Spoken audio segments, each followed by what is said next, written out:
ஆபிரகாமின் சந்ததி. பிரதான ஆசாரியன் அவனை நோக்கி, காரியம் இப்படியா இருக்கிறது என்று கேட்டான். அதற்கு அவன், சகோதரரே, பிதாக்களே, கேளுங்கள். நம்முடைய பிதாவாகிய ஆபிரகாம் காரானூரிலே குடியிருக்கிறதற்கு முன்னமே மெசொப்பொத்தேமியா நாட்டிலே இருக்கும்போது மகிமையின் தேவன் அவனுக்கு தரிசனமாகி, நீ உன் தேசத்தையும் உன் இனத்தையும் விட்டு புறப்பட்டு நான் உனக்கு காண்பிக்கும் தேசத்துக்கு வா என்றார். அப்பொழுது அவன் கல்தையர் தேசத்தை விட்டு புறப்பட்டு காரானூரிலே வாசம் பண்ணினான்.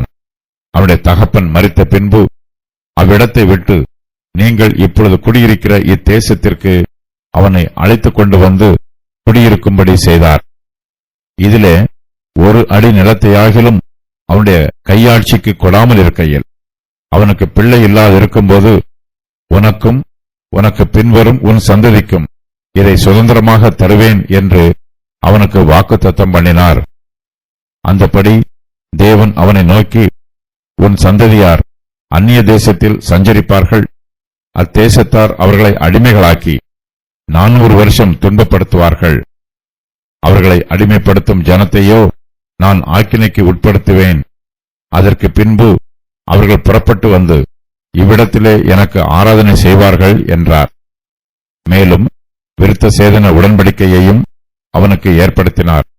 அந்தபடியே அவன் ஈசாக்கை பெற்றபோது 8ஆம் நாளிலே அவனை விருத்த சேதனம் பண்ணினான். ஈசாக்கு யாக்கோபையும் யாக்கோபு 12 கோத்திர பிதாக்களையும் பெற்றார்கள். அந்த கோத்திர பிதாக்கள் பொறாமை கொண்டு யோசேப்பை எகிப்துக்கு கொண்டு போகும்படியாக விற்று போட்டார்கள். தேவனோ அவனுடனே கூட இருந்து எல்லா உபத்திரவங்களினின்றும் அவனை விடுவித்து எகிப்தின் ராஜாவாகிய பார்வோன் சமூகத்திலே அவனுக்கு கிருபையையும் ஞானத்தையும் அருளினார். அந்த ராஜா அவனை எகிப்து தேசத்திற்கும் தன் வீடு அனைத்திற்கும் அதிகாரியாக ஏற்படுத்தினான். பின்பு எகிப்து, கானான் என்னும் தேசங்களில் எங்கும் பஞ்சமும் மிகுந்த வருத்தமும் உண்டாகி நம்முடைய பிதாக்களுக்கு ஆகாரம் கிடையாமற் போயிற்று. அப்பொழுது எகிப்திலே தானியம் உண்டென்று யாக்கோபு கேள்விப்பட்டு நம்முடைய பிதாக்களை 1ஆம் தரம் அனுப்பினான். 2ஆம் தரம் யோசேப்பு தன்னுடைய சகோதரருக்கு தன்னை தெரியப்படுத்தினான். யோசேப்புடைய வம்சமும் பார்வோனுக்கு தெரிய வந்தது. பின்பு யோசேப்பு தன்னுடைய தகப்பன் யாக்கோபும் தன்னுடைய இனத்தார் யாவருமாகிய 75 பேரை அழைக்க அனுப்பினான். அந்தபடி யாக்கோபு எகிப்துக்கு போனான். அவனும் நம்முடைய பிதாக்களும் மரித்து அங்கே இருந்து சீகேமுக்கு கொண்டு வரப்பட்டு ஆபிரகாம் சீகேமின் தகப்பனாகிய ஏமோருடைய சந்ததியாரிடத்தில் ரொக்க கிரயத்துக்கு வாங்கியிருந்த கல்லறையில் வைக்கப்பட்டார்கள். பிரதான ஆசாரியன் அவனை நோக்கி, காரியம் இப்படியா இருக்கிறது என்று கேட்டான். யூதர்கள் ஸ்தேவான் மேல் பாய்ந்து அவனை பிடித்து ஆலோசனை சங்கத்தாருக்கு முன்பாக இழுத்து கொண்டு போய் அவனுக்கு விரோதமாக அவன் மீது குற்றம் சுமத்துகிறார்கள்.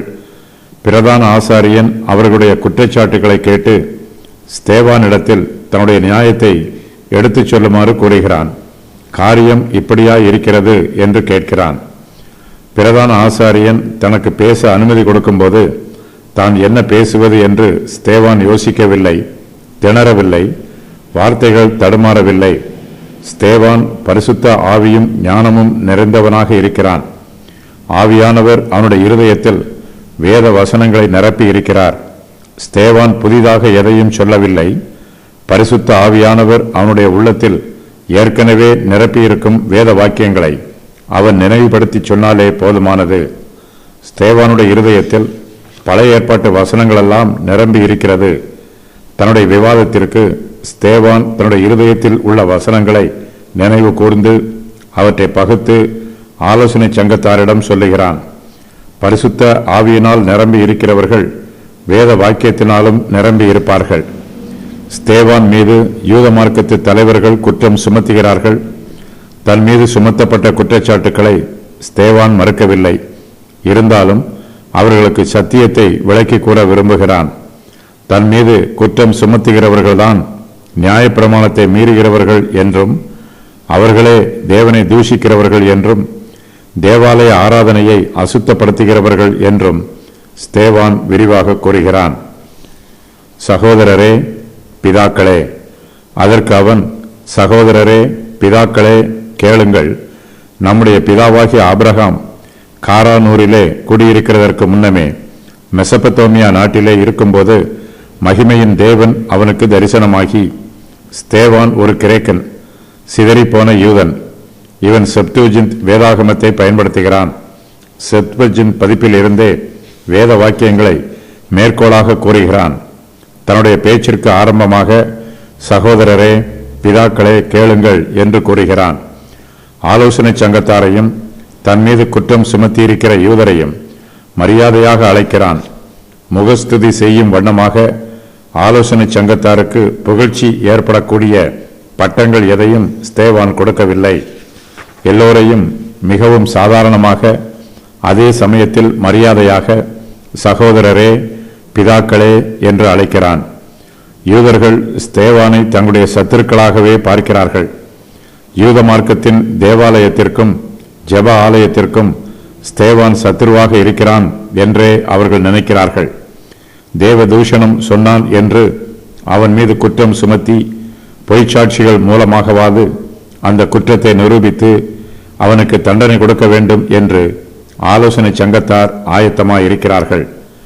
ஆனால் ஸ்தேவானோ ஆலோசனை சங்கத்தாரையும் மற்ற யூதர்களையும் குறிப்பிடும்போது சகோதரரே, பிதாக்களே என்றே அழைக்கிறான். தன்னை அவர்கள் சத்துருவாக பார்க்க வேண்டியதில்லை என்றும் தானும் அவர்களுக்குள் ஒருவன் என்றும் தன்னை வெளிப்படுத்தி காண்பிக்கிறான். ஆனால் அவர்களோ ஸ்தேவானை தங்களில் ஒருவனாக பார்க்கவில்லை, அவனை ஒரு சத்துருவாகவே பார்க்கிறார்கள். தன்னுடைய பேச்சிற்கு அவர்கள் செவி கொடுக்க வேண்டும் என்று விரும்பி அவர்களிடத்தில் கேளுங்கள் என்று கூறுகிறான்.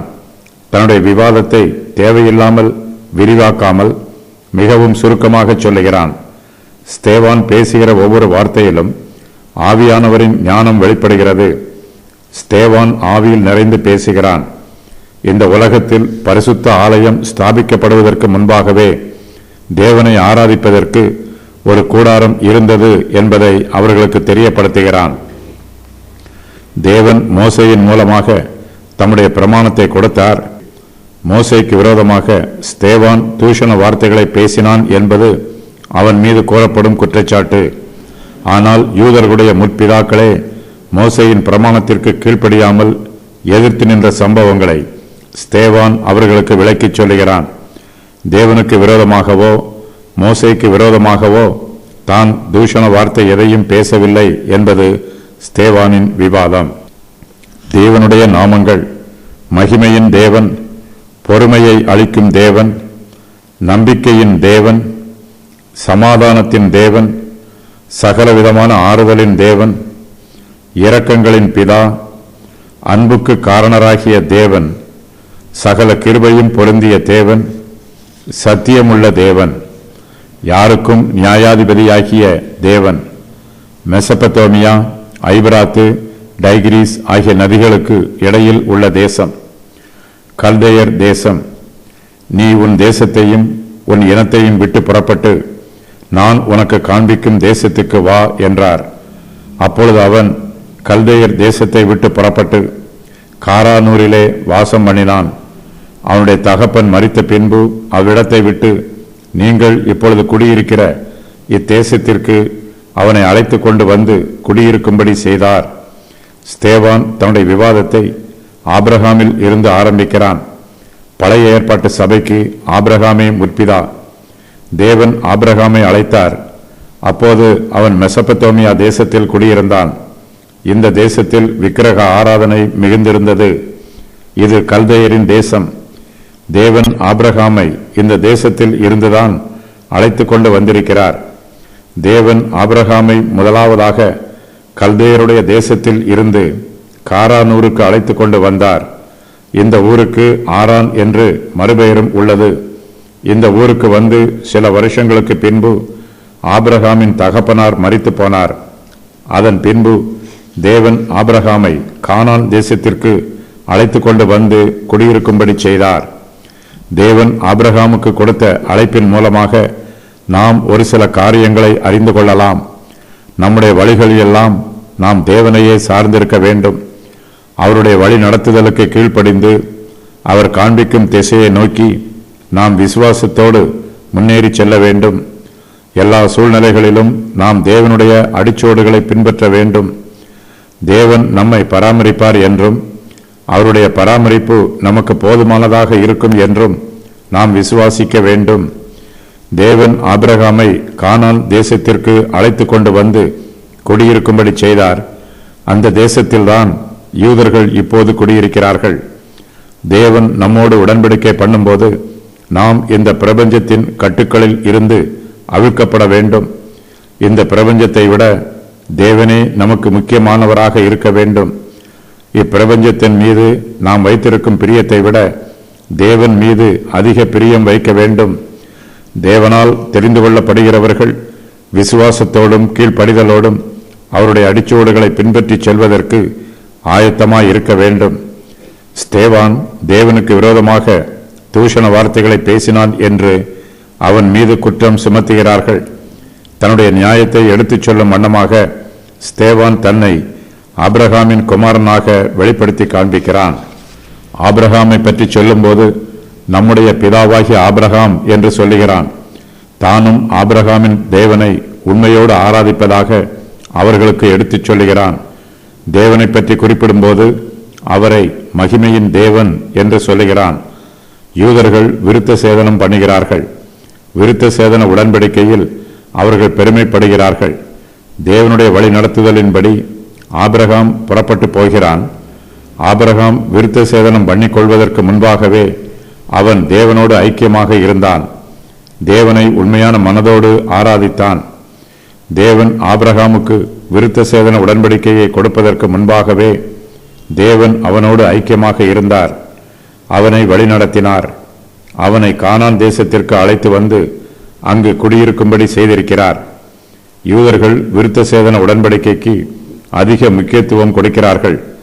ஆனால் மகிமையின் தேவனோ ஆபிரகாம் விருத்த சேதனம் செய்து கொள்வதற்கு முன்பாகவே அவனை வழிநடத்தி இருக்கிறார், ஆசீர்வதித்திருக்கிறார். யூதர்கள் தேவாலயம் இருக்கிற ஸ்தலத்தின் மீது பக்தி வைராக்கியமாக இருக்கிறார்கள். இது தவிர யூதர்களில் அநேகர் கானான் தேசத்தின் மீது பக்தி வைராக்கியமாய் இருக்கிறார்கள். கானான் தேசமானது பரிசுத்தமான பூமி என்று பெருமைப்படுகிறார்கள். ஆனால் யூதர்கள் தங்கள் கானான் தேசத்தை குறித்தோ அல்லது தேவாலயம் இருக்கும் ஸ்தலத்தை குறித்தோ பெருமை பாராட்டுவதற்கு ஒன்றுமே இல்லை என்று ஸ்தேவான் யூதர்களுக்கு எடுத்துச் சொல்லுகிறான். ஏனெனில் அவர்கள் பூர்வத்தில் கானான் தேசத்தில் பிறக்கவில்லை. அவர்கள் எல்லோருமே கல்தேயருடைய தேசத்தை விட்டு கானான் தேசத்தை விட்டு வந்திருக்கிறார்கள். யூதர்களுடைய சொந்த ஊர் கல்தேய தேசத்தில் உள்ள ஊர் என்பதாகும். இஸ்ரவேலர்கள் கானான் தேசத்திற்கு வருவதற்கு முன்பாகவே இங்கு புறஜாதி ஜனங்கள் குடியிருந்தார்கள். அந்த ஜனங்களே இங்கு பயிரிட்டு ஜீவனம் பண்ணினார்கள். ஆனால் யூதர்கள் தங்களுடைய பூர்வீக வரலாற்றை மறைந்துவிட்டு கானான் தேசத்தை குறித்து பெருமைப்படுகிறார்கள். யூதர்களுடைய ஆரம்பம் மிகவும் அற்பமானது. அவர்கள் விக்கிரக ஆராதனை நிறைந்த கல்தேயர்களுடைய தேசத்தில் இருந்து வந்தவர்கள். தேவனுடைய கிருபையினாலேயே யூதர்கள் கானான் தேசத்தில் குடியிருக்கிறார்கள். தேவன் தம்முடைய கிருபையினால் ஆபிரகாமின் சந்ததியாரான யூதர்களை கானான் தேசத்திற்கு அழைத்து கொண்டு வந்து குடியிருக்கும்படி செய்திருக்கிறார். யூதர்கள் கானான் தேசத்தில் இப்போது குடியிருப்பதற்காக அவர்கள் தேவனுக்கும் அவருடைய கிருபைக்கும் நன்றி உள்ளவர்களாக இருக்க வேண்டும். கானான் தேசத்தை குறித்து யூதர்களுடைய உள்ளத்தில் பெருமையோ பக்தி வைராக்கியமோ இருக்கக்கூடாது. ஆபிரகாம் கானான் தேசத்திற்கு அருகில் வருவதற்கு முன்பாகவே தேவன் தம்முடைய மகிமையை மெசபத்தோமியா நாட்டிலே அவனுக்கு வெளிப்படுத்தி காண்பித்தார். தேவன் கானான் தேசத்தில் மாத்திரம்தான் தம்மை வெளிப்படுத்துவார் என்று நினைத்து யூதர்கள் தங்கள் தேசத்தை பெருமைப்படுத்தக்கூடாது. தேவன் தமக்கு சித்தமான தேசங்களில் தம்மை வெளிப்படுத்தி காண்பிப்பார். வாக்குத்தத்தம் பண்ணினார். தேவன் ஆபிரகாமை கல்தேயருடைய தேசத்தை விட்டு புறப்பட்டு வருமாறு அழைத்தார். தேவனுடைய அழைப்பை பெற்றுக்கொண்ட பின்பு கூட பல வருஷங்களாக ஆபிரகாமும் அவனுடைய சந்ததியாரும் வாக்குத்தத்தம் பண்ணப்பட்ட தேசத்தில் குடியிராமல் தேசாந்திரிகளாக ஸ்திரமில்லாமல் அலைந்து கொண்டிருந்தார்கள். தேவன் ஆபிரகாமுக்கு கானான் தேசத்திலே ஒரு அடி நிலத்தை கூட அவனுடைய கையாட்சிக்கு கொடுக்கவில்லை. ஆபிரகாமுக்கு பிள்ளையும் இல்லை. அப்படிப்பட்ட சூழ்நிலையில் தேவன் ஆபிரகாமுக்கும் அவனுக்கு பின்வரும் அவனுடைய சந்ததிக்கும் கானான் தேசத்தை சுதந்திரமாக தருவேன் என்று அவனுக்கு வாக்குத்தத்தம் பண்ணினார். ஆபிரகாம் தேவனிடத்தில் இருந்து இந்த வாக்குத்தத்தத்தை பெற்றுக்கொண்ட போது அவனுக்கு பிள்ளை இல்லாதிருந்தது. இந்த வாக்குத்தத்தம் கொடுக்கப்பட்டு பல வருஷங்களுக்கு பின்புதான் ஆபிரகாமுக்கும் சாராளுக்கும் குமாரனாக ஈசாக்கு பிறந்தான். ஆபிரகாம் கல்தேயருடைய தேசத்தை விட்டு புறப்பட்டு கானான் தேசத்தில் வந்து குடியிருப்பதற்கு முன்பாக அவன் தேசாந்திரியாக சுற்றி அலைந்தான். கானான் தேசத்திலே தேவன் ஒரு அடி நிலத்தையாகிலும் அவனுடைய கையாட்சிக்கு கொடாமல் இருக்கையில் இந்த கானான் தேசத்தை சுதந்திரமாக தருவதாக தேவன் ஆபிரகாமுக்கு வாக்கு பண்ணினார். ஆபிரகாம் இந்த அற்புதமான வாக்குத்தத்தத்தை பெற்றுக்கொண்ட போது அவன் கானான் தேசத்தில் இல்லை, கல்தேயருடைய தேசத்தில் இருந்தான். ஆபிரகாமின் சந்ததியாரும் கானான் தேசத்தில் உடனடியாக வந்து குடியிருக்கவில்லை. ஆபிரகாமின் சந்ததியார் அந்நிய தேசத்தில் சஞ்சரித்தார்கள். அத்தேசத்தார் அவர்களை அடிமைகளாக்கி 400 வருஷம் துன்பப்படுத்தினார்கள். அது வரையிலும் ஆபிரகாமின் சந்ததியாரால் கானான் தேசத்தில் வந்து குடியேற முடியவில்லை. ஆபிரகாமின் சந்ததியார் கானான் தேசத்தை சுதந்திரிப்பதற்கு முன்பாக அவர்கள் பல துன்பங்களையும் பாடுகளையும் வேதனைகளையும் உபத்திரவங்களையும் கடந்து வந்தார்கள். அந்நிய தேசத்திலே அவர்கள் அடிமைப்பட்டவர்களாக இருந்தார்கள். அந்நிய தேசத்தார் அவர்களை துன்பப்படுத்தினார்கள். ஆனாலும் 400 வருஷத்திற்கு பின்பு தேவன் ஆபிரகாமின் சந்ததியார் மீது கிருபையாக இறங்கினார். அவர்களை அடிமைப்படுத்திய ஜனத்தை தேவன் ஆக்கினைக்கு உட்படுத்தினார். அதற்கு பின்பே ஆபிரகாமின் சந்ததியார் அந்நிய தேசத்தில் இருந்து புறப்பட்டு வந்து கானான் தேசத்திலே கர்த்தருக்கு ஆராதனை செய்தார்கள். ஆபிரகாமுக்கு கையாட்சி நிலமும் பிள்ளையும் இல்லாதிருந்த போதே தேவன் அவனுக்கு இவ்விரண்டு ஆசீர்வாதங்களையும் கொடுத்தார். ஆபிரகாமுக்கும் அவனுக்கு பின்வரும் சந்ததிக்கும் கானான் தேசத்தை சுதந்திரமாக கொடுத்தார். அந்த வாக்குத்தத்தம் உடனடியாக நிறைவேறவில்லை. 400 வருஷங்களுக்கு பின்பே அது நிறைவேறிற்று. தேவனுடைய வாக்குத்தத்தங்கள் மெதுவாக நிறைவேறினாலும் அவை நிச்சயமாகவே நிறைவேறும். தேவன் வாக்கு மாறாதவராக இருக்கிறார். சில சமயங்களில் தேவனுடைய வாக்குத்தத்தம் நாம் எதிர்பார்ப்பது போல உடனடியாக நிறைவேறுவதில்லை. சில சமயங்களில் தேவனுடைய வாக்குத்தத்தம் நிறைவேறுவதில் காலதாமதம் உண்டாகிறது. நாம் எதிர்பார்ப்பது போல தேவன் நம்மை சில சமயங்களில் எல்லா பாடுகளுக்கும் உபத்திரவங்களுக்கும் விலக்கி காப்பதும் இல்லை. சில சமயங்களில் தேவன் நமக்கு பாடுகளையும் உபத்திரவங்களையும் அனுமதிக்கிறார். ஆனாலும் நாம் அழிந்து போவதற்கு தேவன் இடம் கொடுக்க மாட்டார். ஏற்ற வேளை வரும்போது நம்முடைய பாடுகளில் இருந்து நம்மை விடுவித்து நமக்கு கொடுத்திருக்கும் தமது வாக்குத்தத்தத்தை நிறைவேற்றுவார். ஆபிரகாமின் சந்ததியார் அந்நிய தேசத்தில் சஞ்சரித்தார்கள். அத்தேசத்தார் அவர்களை அடிமைகளாக்கி 400 வருஷம் துன்பப்படுத்தினார்கள். அவர்களை அடிமைப்படுத்திய ஜனத்தை தேவன் ஆக்கினைக்கு உட்படுத்தினார். அதன் பின்பு அவர்களை கானான் தேசத்திற்கு அழைத்து கொண்டு வந்து குடியிருக்கும்படி செய்தார். ஸ்தேவான் கானான் தேசத்தின் வரலாற்றை ஆலோசனை சங்கத்தாருக்கும் தன் மீது குற்றம் சுமத்தியிருக்கும் யூதருக்கும் எடுத்துச் சொல்லுகிறான். தேசத்தின் வரலாறு அவர்களுக்கும் தெரிந்திருக்கும். ஆனாலும் இந்த சூழ்நிலையில் கானான் தேசத்தின் வரலாற்றை அவர்களுக்கு நினைவுபடுத்துகிறான். கானான் தேசமானது பூர்வத்தில் ஒன்றுமில்லாத சாதாரண பூமியாக இருந்தது. அதில் மேன்மையோ மகிமையோ பரிசுத்தமோ எதுவும் இல்லை.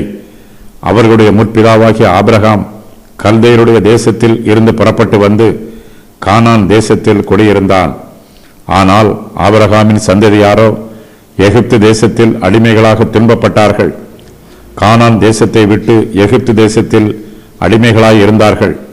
தேவனோ தமது கிருபையினால் தம்முடைய பிள்ளைகளை எகிப்தின் அடிமைத்தனத்திலிருந்து விடுதலை செய்து கானான் தேசத்திற்கு மறுபடியுமாக அவர்களை அழைத்து கொண்டு வந்து இங்கு குடியிருக்கும்படி செய்திருக்கிறார்.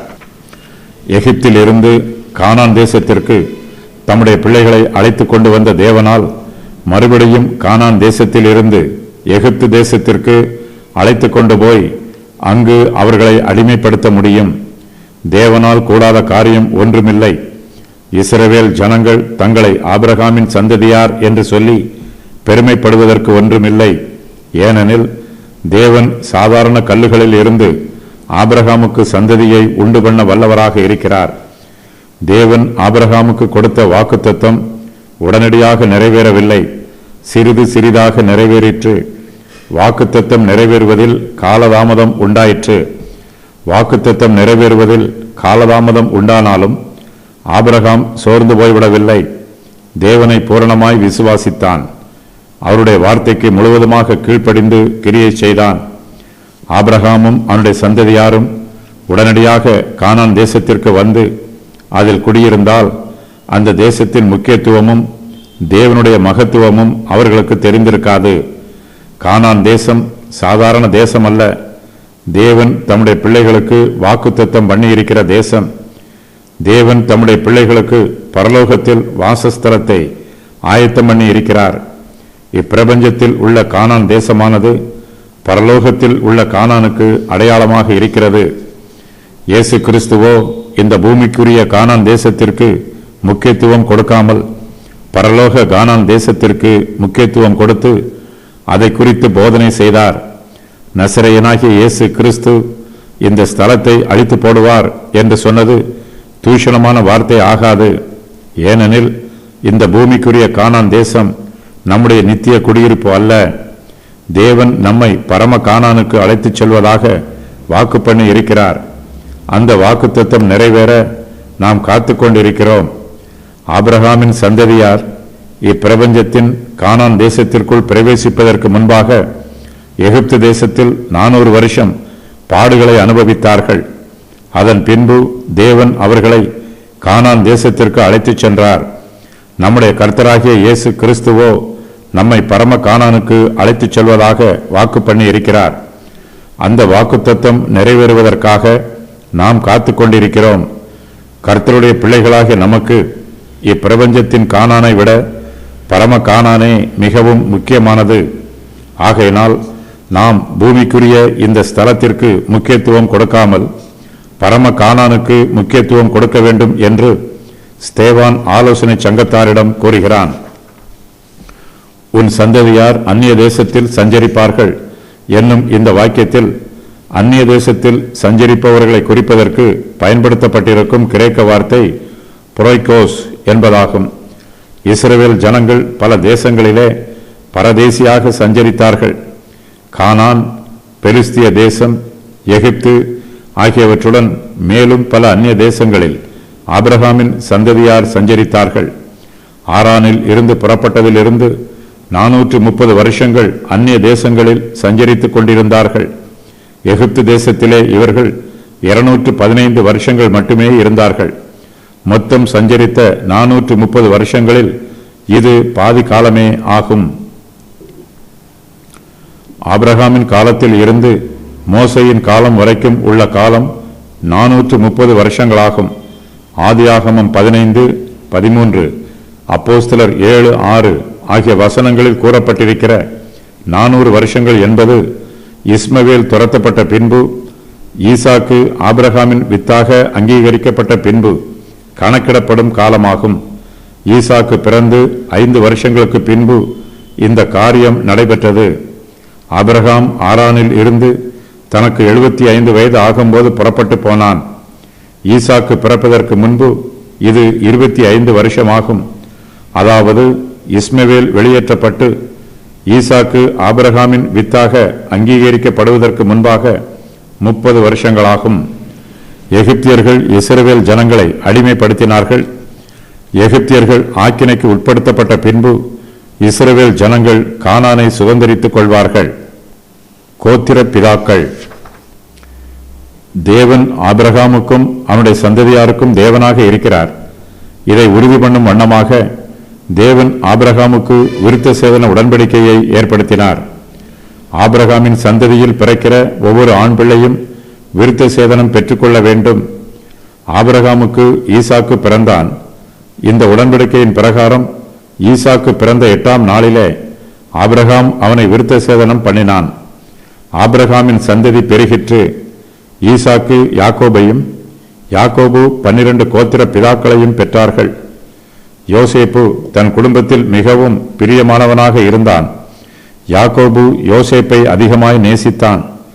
ஆனால் யோசேப்பின் சகோதரரோ அவன் மீது பொறாமை கொண்டார்கள். யோசேப்பு தான் கண்ட சொப்பனத்தை தன் சகோதரரிடத்தில் எடுத்துச் சொன்னான்.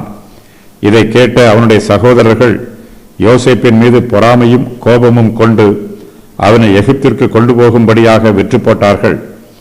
யோசேப்பு எகிப்து தேசத்திலே அடிமையாக இருந்து துன்பங்களை அனுபவிக்கிறான். கர்த்தரோ யோசேப்போடு கூடவே இருக்கிறார். அவனுடைய எல்லா உபத்திரவங்களில் இருந்தும் அவனை விடுவிக்கிறார். தேவன் யோசேப்பின் ஆவியோடு கூடவே இருந்து கிரியை செய்கிறார். இதனால் உபத்திரவங்கள் மத்தியிலும் அவனுடைய மனதிற்கு ஆறுதலும் சமாதானமும் உண்டாயிற்று. தேவன் யோசேப்பின் நிமித்தமாக மற்றவர்களுடைய ஆவியிலும் கிரியை செய்கிறார்.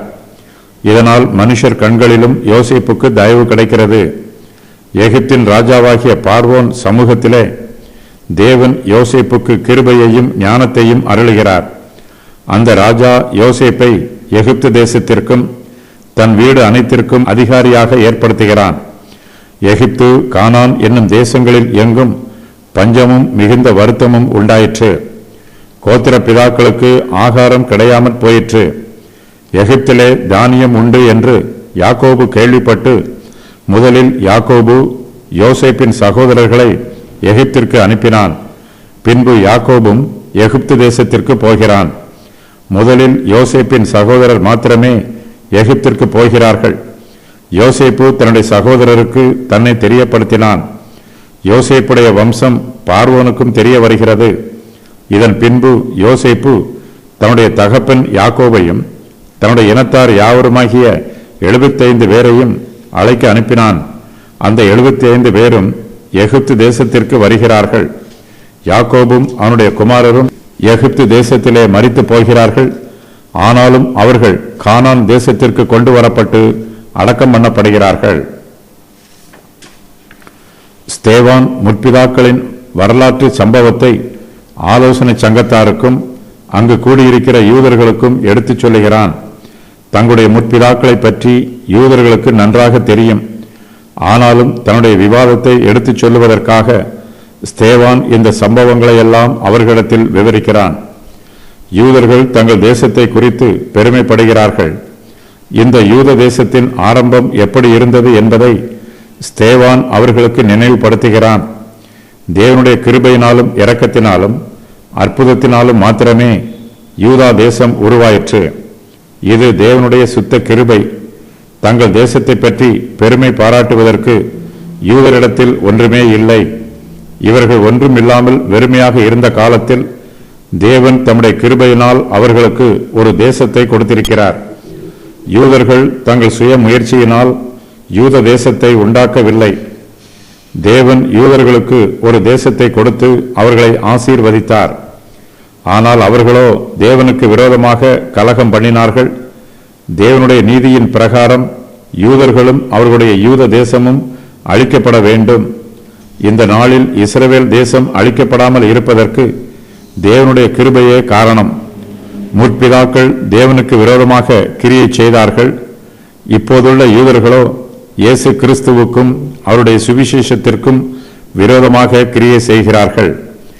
யோசேப்பின் சகோதரர்கள் அவன் மீது பொறாமைப்பட்டார்கள். முற்பிதாக்கள் துன்மார்க்கராய் இருந்தார்கள். எகிப்து தேசத்திற்கு அடிமையாய் கொண்டு போகும்படி அவர்கள் யோசேப்பை விற்று போட்டார்கள். முற்பிதாக்களிடத்தில் கிரியை செய்த துன்மார்க்கத்தின் ஆவி இக்காலத்தில் யூதர்கள் மத்தியிலும் கிரியை செய்கிறது.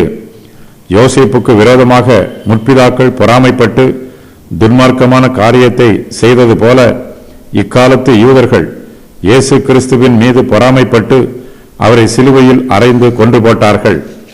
யூதர்கள் தங்களுடைய தேசத்தை குறித்து பெருமையோடு இருக்கிறார்கள். இது பரிசுத்த பூமி என்று சொல்லுகிறார்கள். ஆனால் யூதர்களுடைய முற்பிதாக்களோ பல வருஷங்களாக கானான் தேசத்தில் குடியேறாமல் எகிப்து தேசத்தில் அடிமைகளாக உபத்திரவப்பட்டார்கள். கானான் தேசத்திற்கு வந்த பின்பும் அவர்கள் பாபிலோன் தேசத்தில் அடிமைகள் ஆனார்கள். ஜனங்கள் மத்தியில் பாவம் பெருகும்போது தேவனுடைய நியாய தீர்ப்பு அவர்கள் மீது வருகிறது. அவர்களுடைய தேசத்தை விட்டு அவர்கள் சிதறடிக்கப்படுகிறார்கள். இக்காலத்திலும் யூதர்கள் தேவனுக்கு விரோதமாக முரட்டாட்டம் பண்ணினால் பூர்வ காலத்தில் நடைபெற்றது போலவே இப்போதுள்ள யூதர்களும் சிதறடிக்கப்படுவார்கள். முற்பிதாக்களின் காலத்தில் இஸ்ரவேல் தேசம் பாவத்தினால் நிறைந்திருந்தது போல இக்காலத்திலும் இஸ்ரவேல் தேசம் பாவத்தினால் நிறைந்திருக்கிறது. தேவன் தம்முடைய நீதியினால் இஸ்ரவேல் தேசத்தை அழிப்பதற்கு வாய்ப்புள்ளது என்றும், ஆகையினால் யூதர்கள் தங்கள் தேசத்தை குறித்து பெருமை பாராட்டக்கூடாது என்றும் ஸ்தேவான் அவர்களிடத்தில் விவரித்துச் சொல்லுகிறான். ஆபிரகாம் ஈசாக்கை விருத்த சேதன உடன்படிக்கையின் கீழ் பெற்றெடுத்தான். ஈசாக்கு யாக்கோபையும், யாக்கோபு 12 கோத்திர பிதாக்களையும் விருத்த சேதன உடன்படிக்கையின் கீழேயே பெற்றெடுத்தார்கள். ஆகையினால் இவர்கள் எல்லோரும் உடன்படிக்கையின் புத்திரரும் சுதந்திரவாளியுமாக இருக்கிறார்கள். வாக்குத்தத்த தேசம் இவர்களுடைய சுதந்திர வீதம். இந்த உடன்படிக்கையில் கொடுக்கப்பட்டிருக்கும் உலக பிரகாரமான ஆசீர்வாதங்களும் ஆவிக்குரிய ஆசீர்வாதங்களும் இவர்களுக்கு உரியவை. யோசேப்பின் சொப்பனத்தை கேட்டபோது அவனுடைய சகோதரருக்கு அவன் மீது மிகுந்த கோபம் உண்டாயிற்று. அவனுக்கு உண்டான தீர்க்க தரிசனம் நிறைவேறக்கூடாது என்று விரும்பினார்கள். அதன் நிறைவேற்றத்தை தடுப்பதற்காக யோசேப்பை பொறாமையினால் விற்று போட்டார்கள். ஆனால் தேவனுடைய தீர்க்க தரிசனம் நிறைவேறுவதற்கு அவர்களுடைய பொறாமையே உதவி புரிந்தது. தேவன் யோசேப்பின் மூலமாக தமது சித்தத்தை நிறைவேற்ற வேண்டும் என்று விரும்பினார். ஆகையினால் தேவன் அவனை ஆசீர்வதித்து பாதுகாத்து பராமரித்தார். யோசேப்பின் மீது தேவனுடைய ஆசீர்வாதங்கள். தேவன் அவனோடு கூட இருந்தார். எல்லா விசுவாசிகளுக்கும் இந்த ஆசீர்வாதம் வாக்கு பண்ணப்பட்டிருக்கிறது. எல்லா உபத்திரவங்களினின்றும் அவனை விடுவித்தார். எல்லா எகிப்தியரிடத்திலும் அவனுக்கு கிருபை அருளினார். எகிப்தின் ராஜாவாகிய பார்வோன் சமூகத்திலே அவனுக்கு ஞானத்தை அருளினார். எகிப்து தேசத்திற்கு அவனை அதிகாரியாக ஏற்படுத்தினார். எகிப்தின் ராஜாவின் வீடு அனைத்திற்கும் அவனை அதிகாரியாக ஏற்படுத்தினார். செப்துவஜின் பதிப்பில் உள்ள ஆதியாகமம் 46:20 வசனத்தை ஸ்தேவான் இங்கு மேற்கோளாக கூறுகிறான். ஆதியாகமம் 46:27, உபாகமம் 10:22 ஆகிய வசனங்களில் எகிப்திற்கு வந்தவர்கள் 70 பேர் என்று உள்ளது. இவர்களில் மனாசே, எப்பிராயீம் ஆகியோரின் 5 புத்திரர்கள் சேர்க்கப்படவில்லை.